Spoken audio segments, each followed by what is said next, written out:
Maintenant, le verdict est tombé au palais de justice de Salaberry de Valleyfield, Jean Simon, concernant l'abandon de cette fillette de 3 ans au début de l'été. Ça avait marqué tout le Québec, bien sûr. Donc, procès qui s'est tenu aujourd'hui.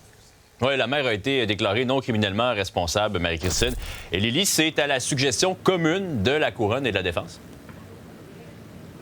Oui, ce procès qui dure seulement une journée, je le dis ici, le juge Bertrand Saint-Arnaud déclare la mère non criminellement responsable.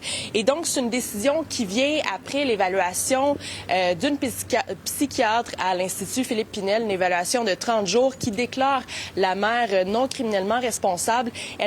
Elle n'était pas en mesure de faire la distinction entre le bien et du mal le matin du 15 juin où elle a abandonné sa fille en bordure d'une autoroute en Ontario. Donc, c'est quoi la suite des choses maintenant? Bien, la mère qui est accusée d'abandon d'enfant et de négligence criminelle ne prendra pas le chemin de la prison, ça c'est clair. Par contre, il y a d'autres conséquences. Est-ce qu'elle va rester à l'Institut Philippe Pinel ou elle sera soignée à la maison? Donc le but, ce n'est pas de la punir, mais bien de la soigner. La psychiatre qui a réalisé l'évaluation suggère qu'elle demeure à l'Institut Philippe Pinel avec des permissions de sortie, par exemple, et des sorties sans être accompagnées, parce que le juge le dit, le but, c'est d'offrir la sécurité du public.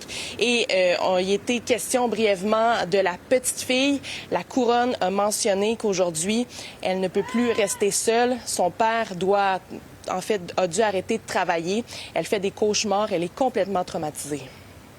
Des conséquences désastreuses et dramatiques, mais bien sûr. Merci beaucoup, Lily.